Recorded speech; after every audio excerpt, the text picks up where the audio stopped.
Bismillahirrahmanirrahim. Assalamualaikum warahmatullahi wabarakatuh.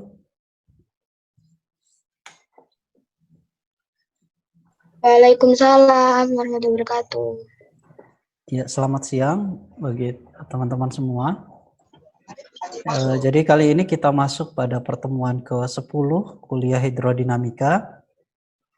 Nah, kali ini saya ingin menjelaskan terkait dengan teori bangunan terapung gitu ya.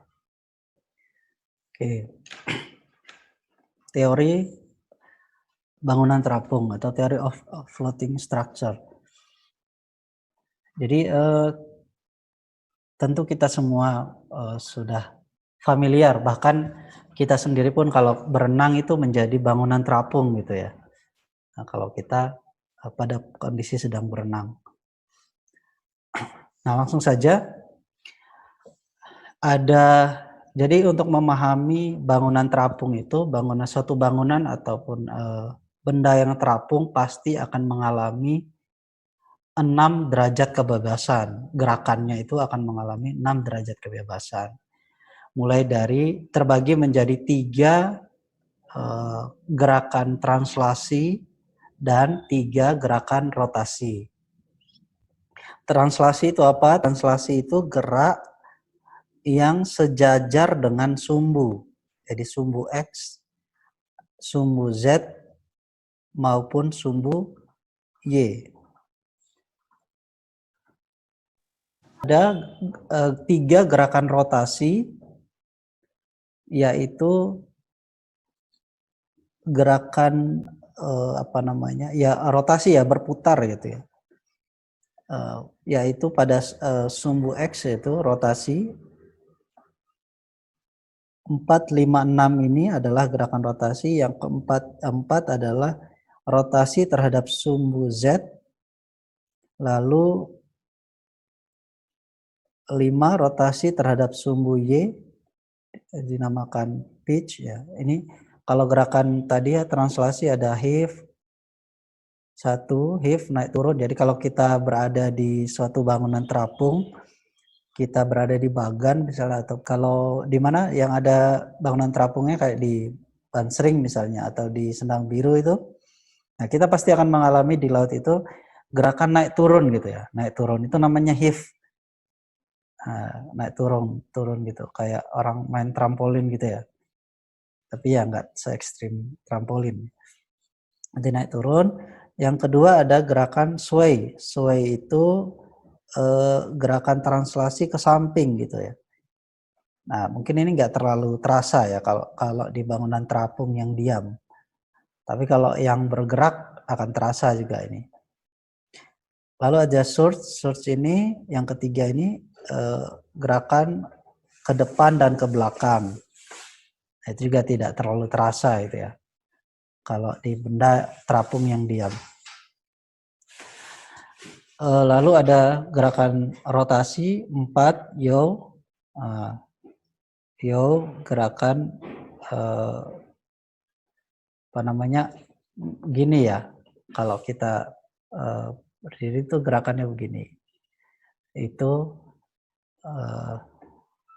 yaw. Kemudian ada yang kelima ada pitch. Pitch ini gerakan angguk-angguk gitu ya. Angguk-angguk daripada bangunan terapung. Lalu yang keenam ada roll. Roll itu kalau kita oleng gitu ya. Oleng kiri kanan gitu kalau kita berada di kapal itu. Nah, itu gerakan roll namanya. Nah, itu gerakan yang harus kita bisa bayangkan ya. Saya kira teman-teman bisa ya kira-kira membayangkan ini gerakannya.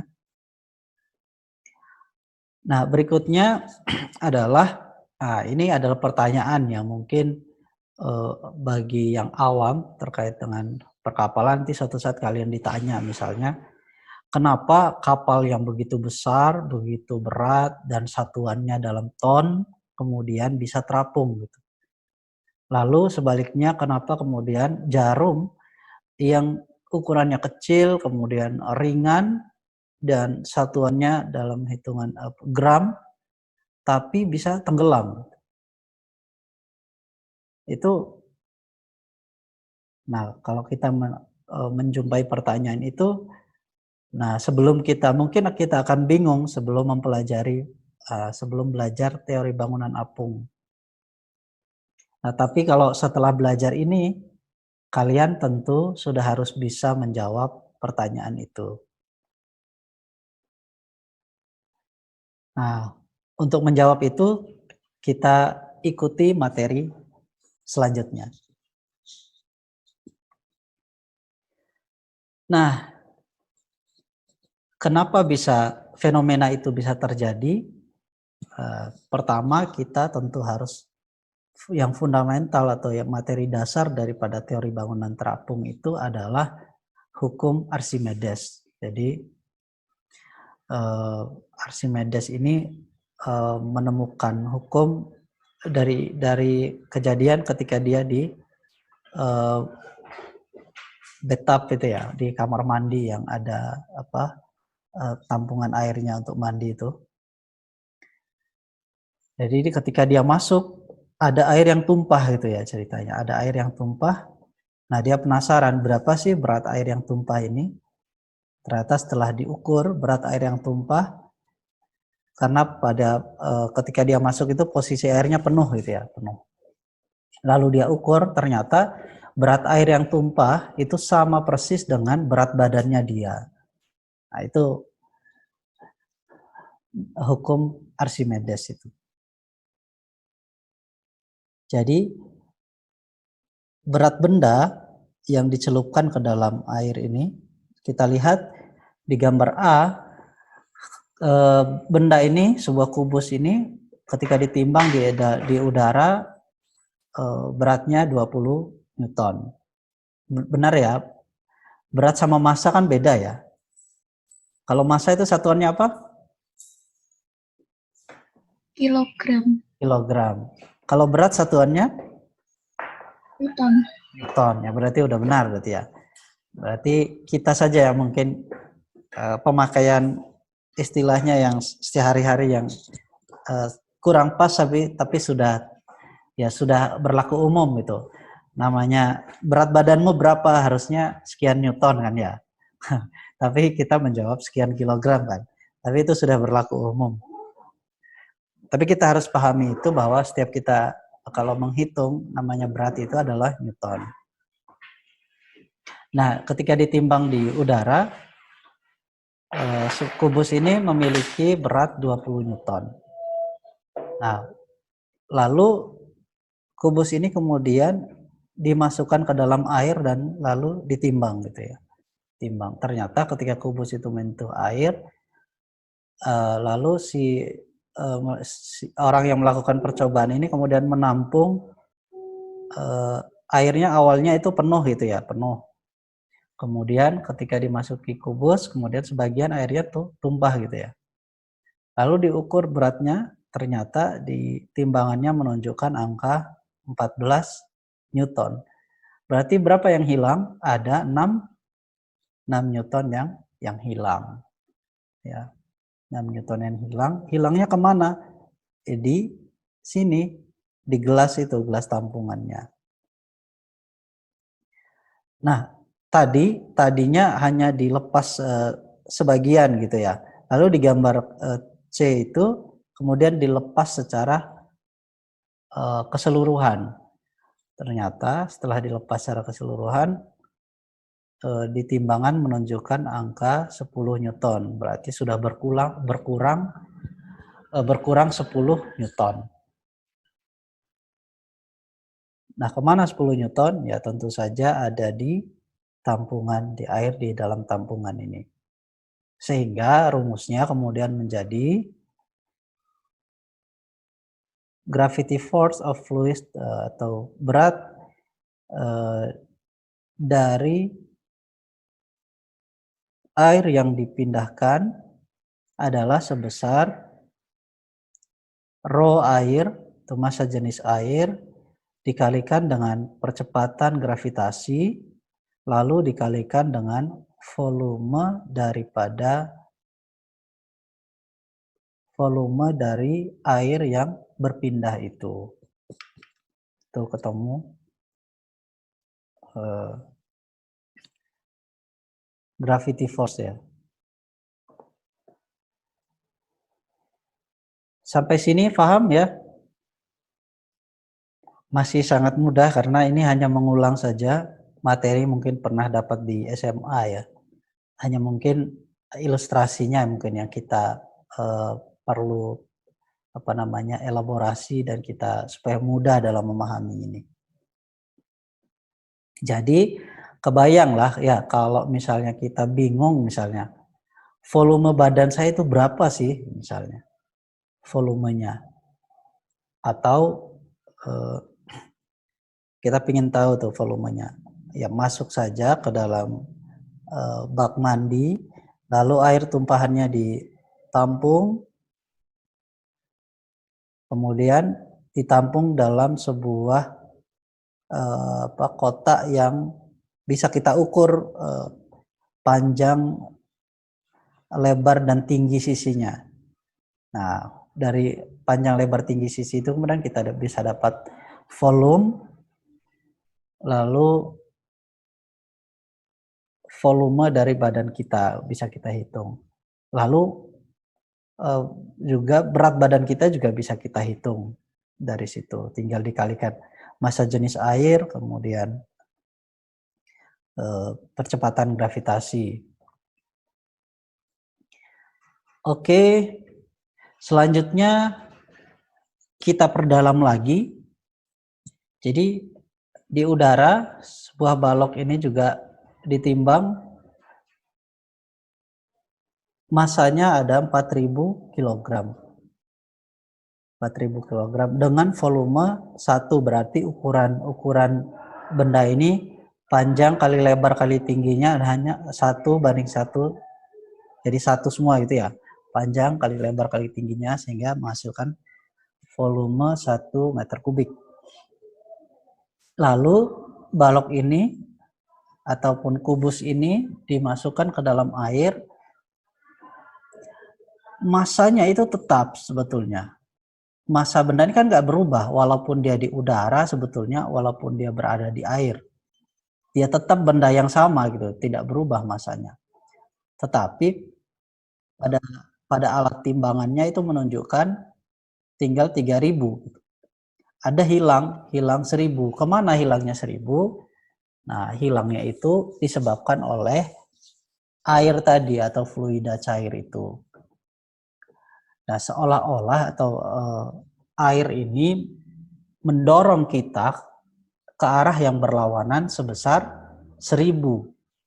Sehingga kalau 4.000 yang ke arah bawah, kemudian ada 1.000 yang ke arah atas, sisanya tinggal 3.000. Begitu.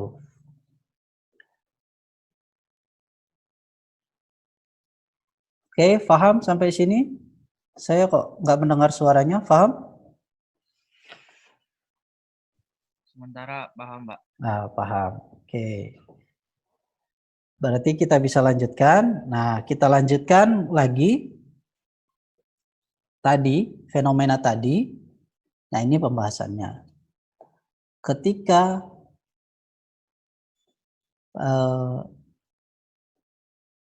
ada perubahan ya. Jadi ada gaya yang arahnya ke atas sebesar 1.000 kg. Atau ada yang melawan ya, arah yang berbeda 1.000. Nah, gaya yang ke atas itu, yang menahan itu dinamakan buoyancy. Gaya apung namanya. Nah, gaya yang melawan. Arahnya ke atas. Jadi berlawanan dengan arah berat. Lalu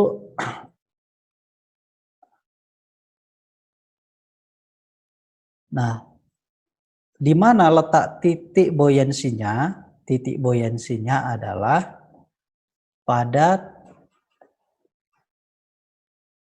titik berat di dalam air. Jadi ada titik berat, kalau benda ini kubus maka titik beratnya pasti di tengah-tengah kan, begitu ya. Nah, titik berat itu tidak sama dengan titik apung. Lalu ketika ada sebagian yang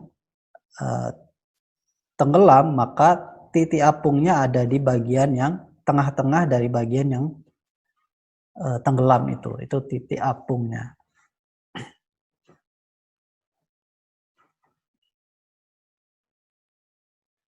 Nah, kemudian eksperimen selanjutnya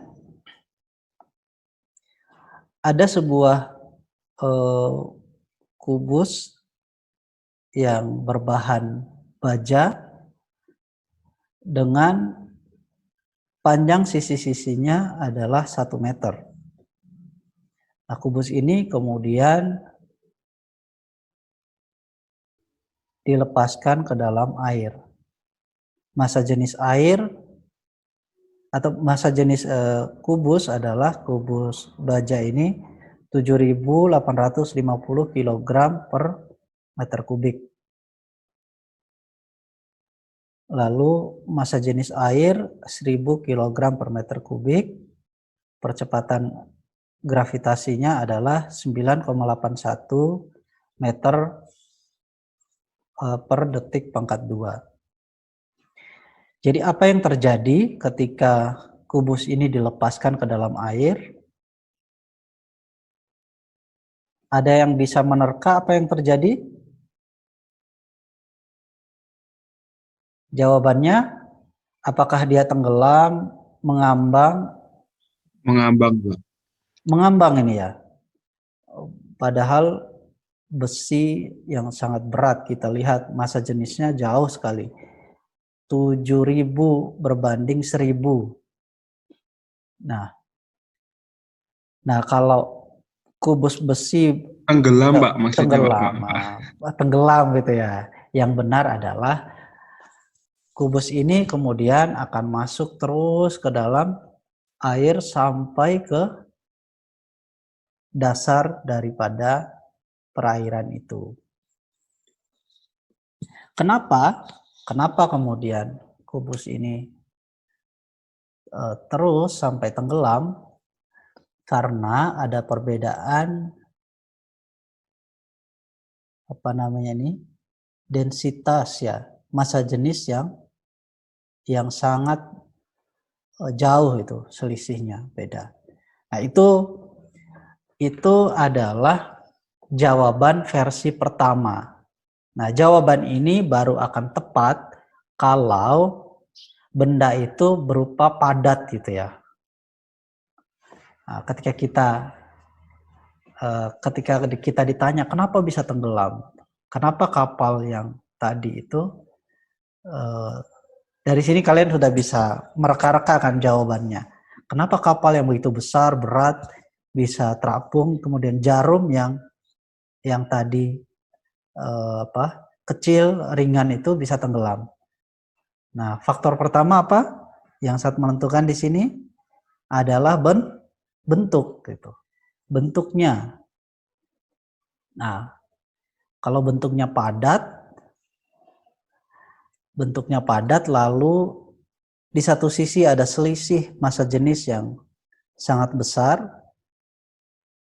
Kalau jarum tadi terbuat dari baja ya massa jenisnya juga sama seperti ini. Hanya volumenya saja yang kecil. Tapi karena dia berbentuk padat, maka dia pasti akan tenggelam. Itu jawaban pertama ya yang bisa kita jelaskan. Kalau bentuk akan sangat mempengaruhi apakah benda itu akan terapung atau tenggelam.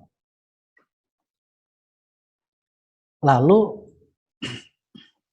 berdasarkan hukum Newton 1, sebuah benda dalam keadaan bebas begitu, ketika dibiarkan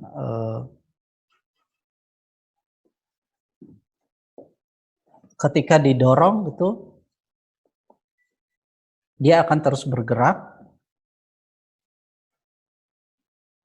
dengan kecepatan tertentu.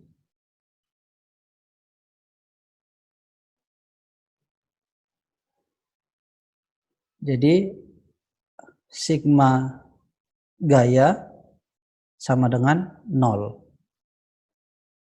Dan juga sigma momennya sama dengan 0.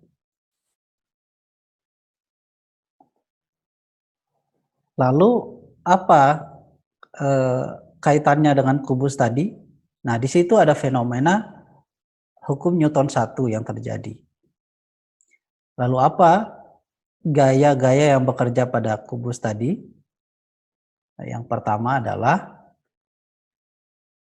gaya berat gitu ya. Nah, ini kita lihat penerapannya, perhitungannya. Gravity force ya, yang gaya gravitasi yang bekerja pada benda itu ketika benda itu dilepas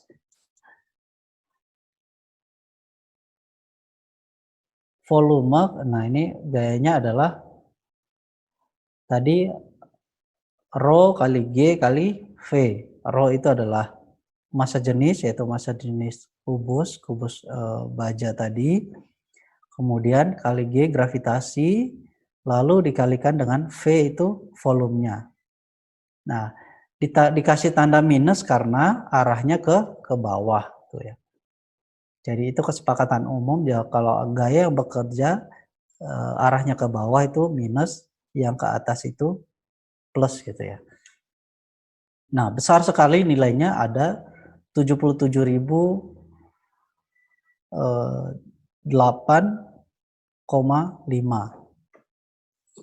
Newton. Nah,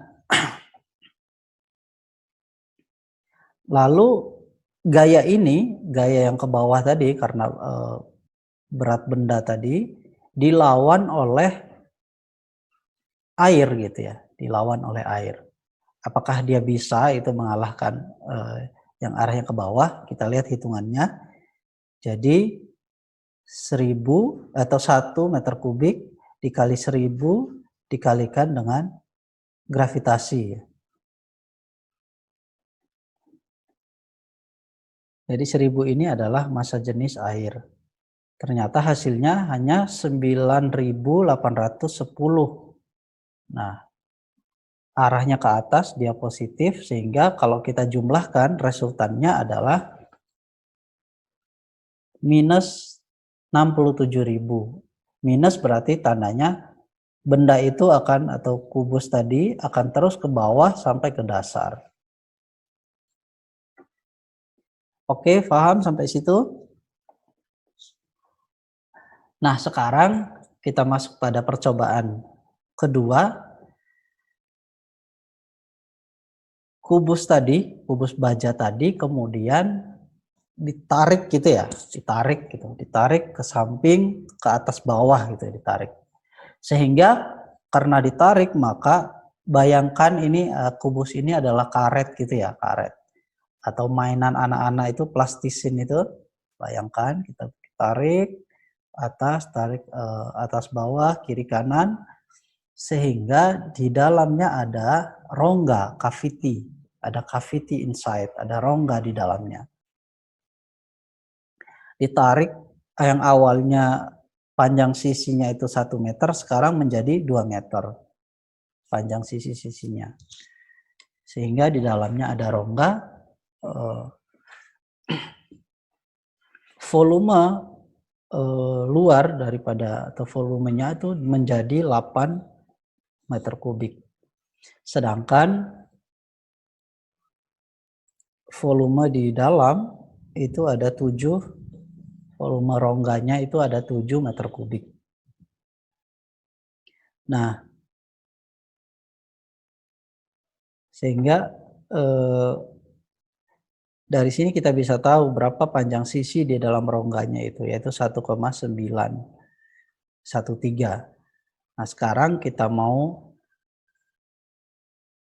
cari ketebalannya, ya kita kurangi 2 dikurangi 1,9, karena ada 2 sisi maka dibagi dikali 0,5 atau dibagi 2. Oke, sampai sini paham? Ada yang tidak paham silakan bertanya.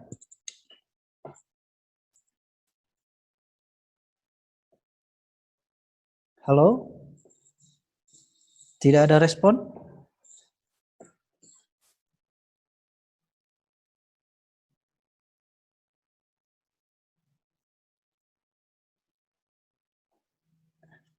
Ini orang-orangnya ada nggak nih?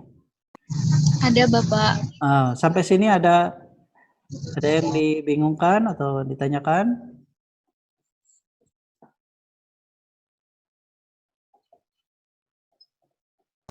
Belum Pak. Oke, masih bisa ya. Nah, selanjutnya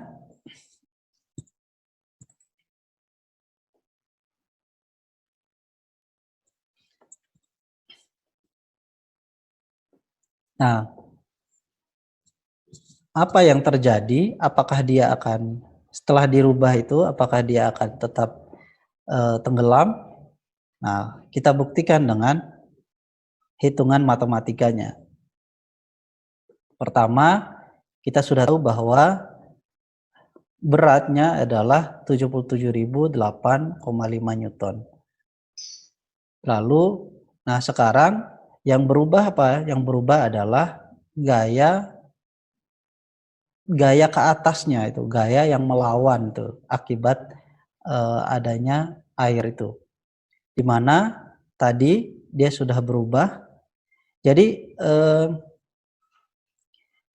meskipun ada perubahan volume, tapi kan beratnya sama gitu ya, sama sehingga gaya gravitasinya itu pun sama seperti yang sebelumnya. Nah, sekarang kita cek setelah dia berubah bentuk volumenya, yaitu menjadi 8 dikalikan 1000 dikalikan 9,81 kemudian menjadi 78.480 Newton. Sehingga resultannya adalah menjadi positif ya kalau kita jumlahkan 77 minus 77.008,5 dijumlahkan atau ditambahkan dengan plus 78.480 menjadi plus 1.471,5. Nah, ini kita bisa simpulkan dari hasil ini bahwa kubus ini kemudian tidak tenggelam, tetapi terapung gitu. Jadi ada bagian daripada kubus ini yang kemudian berada di atas air. Nah, sehingga ada namanya gaya hidrostatis namanya akibat air, yaitu yang menekan ke bagian sisi-sisi daripada benda yang tenggelam.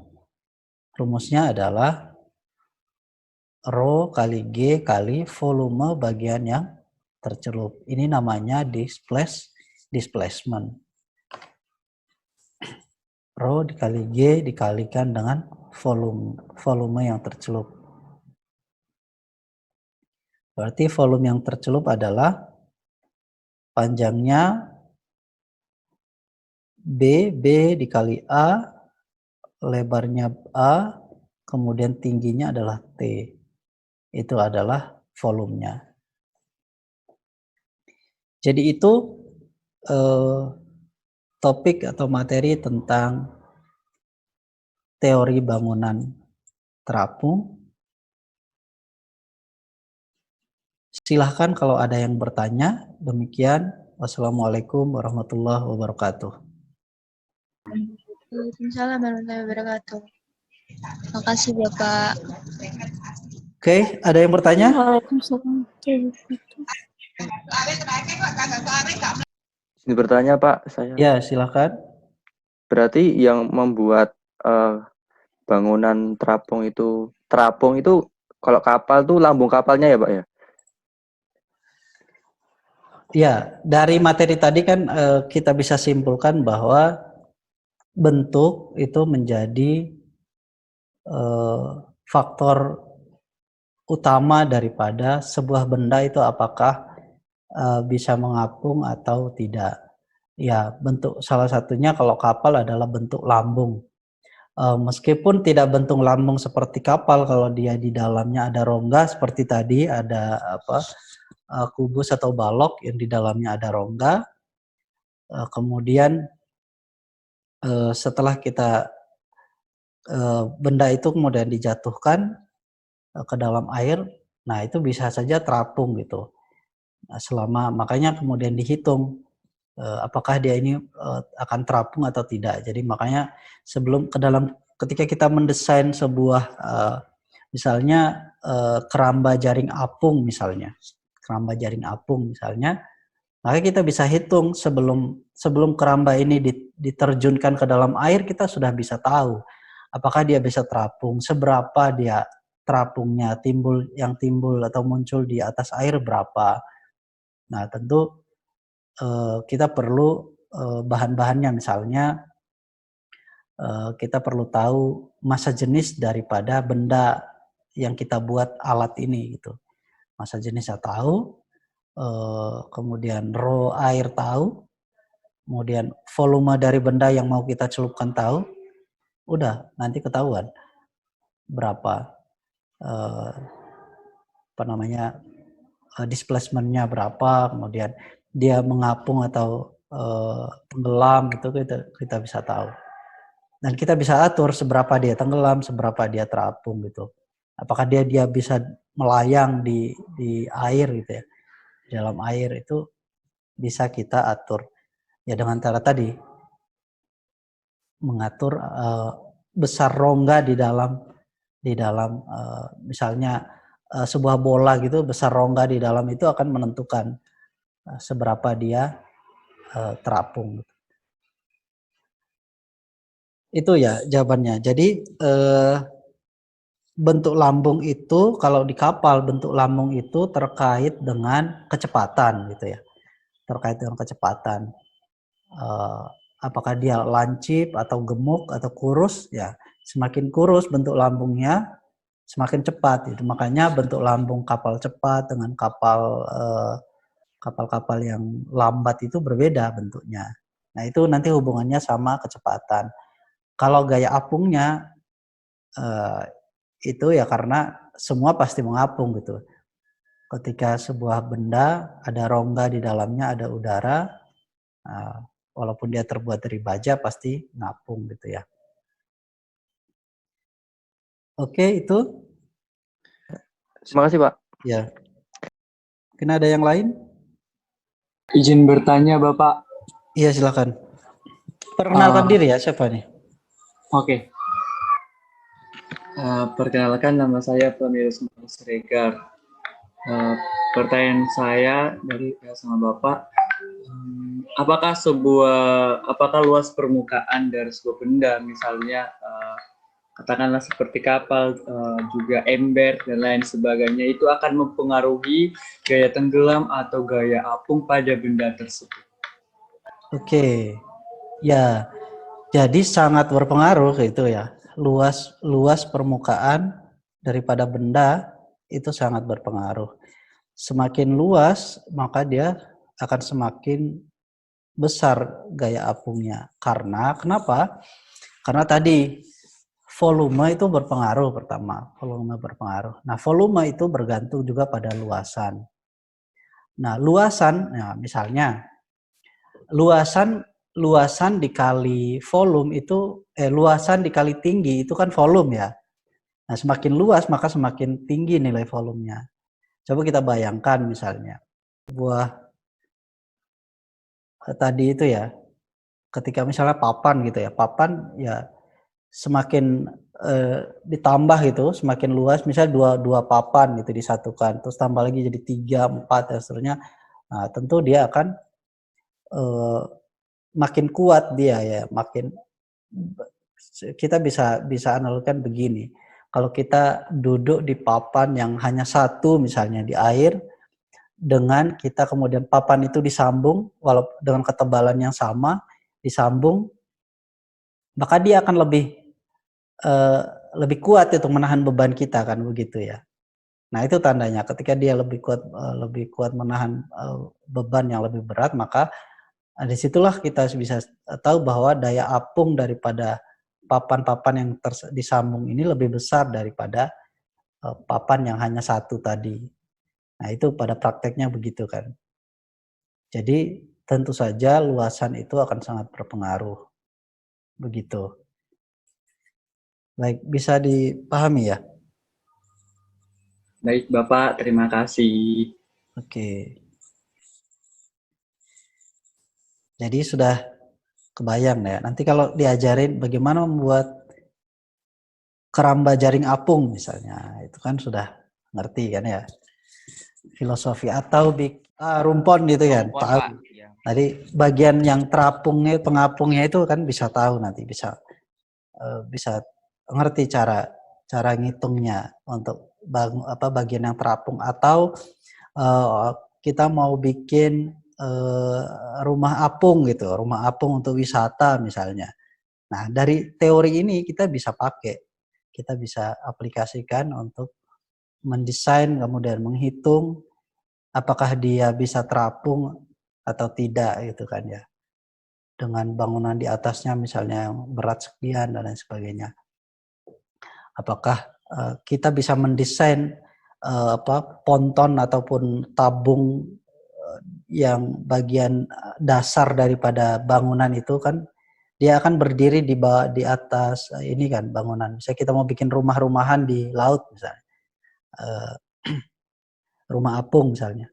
Nah, kita bisa hitung tuh berapa besar tabung ataupun silinder yang berongga yang kita pakai untuk menahan bangunan itu supaya tetap tetap bagus gitu ya, tetap di atas air kan. Kita bisa hitung kebutuhan kalau misalnya kita pakai tangki ataupun drum, itu kita bisa hitung kebutuhan drumnya berapa sih gitu untuk berat sekian gitu ya. Stabil apa enggak dengan kalau dia tenggelamnya hanya sedikit, wah nggak stabil ini itu. Gampang goyang gitu ya. Nah, gerakannya juga kan nanti bisa diukur gerakan olengnya tadi ya. Rollnya, pitch heave-nya itu juga bisa diketahui. Ada kalau hitungan manual sih agak susah, tapi ada softwarenya yang bisa membantu itu. Kita bisa tahu gerakannya. Apakah kita nanti bisa simpulkan apakah bangunan ini nyaman ya untuk wisatawan misalnya, nyaman nggak untuk orang, atau orang jangan-jangan begitu orang naik langsung mabuk dalam waktu 5 menit gitu. Nah, itu bisa juga diukur tingkat kenyamanannya, seberapa lama di orang ini bisa bertahan. Nah, itu. Nah, cocok nanti kalau kita mau bikin semacam ide, bikin wisata di pulau-pulau kecil misalnya. Ini bisa, ilmu ini yang dipakai untuk bangunan terapungnya itu. Baik, itu saja mungkin. Kalau tidak ada pertanyaan, kita bisa akhiri ya. Demikian. Baik, itu saja mungkin. Wassalamualaikum warahmatullahi wabarakatuh. Waalaikumsalam. Waalaikumsalam. Salam. Ya. Terima kasih, Pak.